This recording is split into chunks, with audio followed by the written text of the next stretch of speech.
going to show you how to make a no-sew face mask. The first thing you want to do is print out the pattern. The free pattern is located on my website, which is linked below.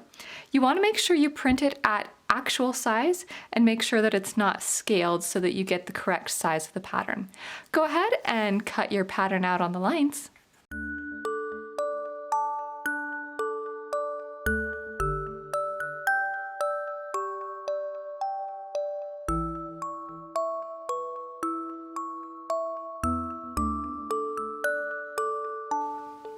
You should now have two pieces to your pattern, a piece A and a piece B.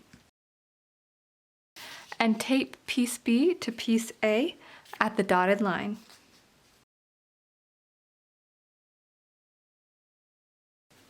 And you should now have your pattern piece. Once you've cut your pattern, it's time to prepare your fabric. I've cut a rectangle that's 5 by 36 inches long. If you'd like a little extra fabric to work with, you can cut it about 6 by 38 just in case. The first thing you want to do is fold your fabric in half.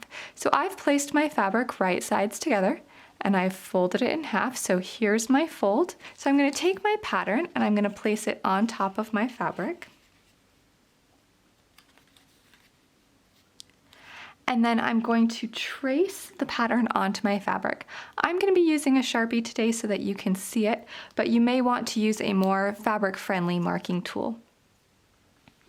So let's go ahead and trace.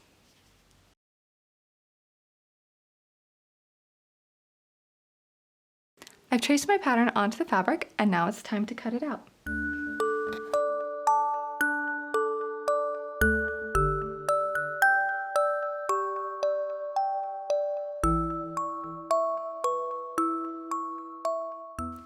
I'm going to take the time to smooth out any rough edges.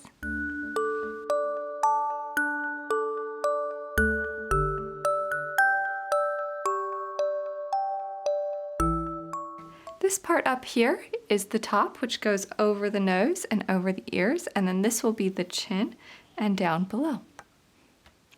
Our mask is now done and ready to wear. It's super quick, fast, and this mask is very comfortable.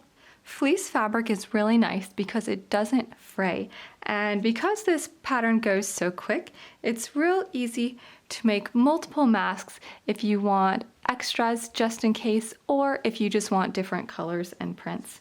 I've also used this same pattern to make masks out of flannel. The one thing you do have to know if you use flannel or cotton is that it will fray. So I've cut this out with pinking shears to help prevent the fraying, but once you do put it in the washing machine, as you can see here, you will get frayed edges, so these won't last as long as the fleece, which doesn't fray at all. So I hope you've enjoyed this tutorial and have fun making your own masks.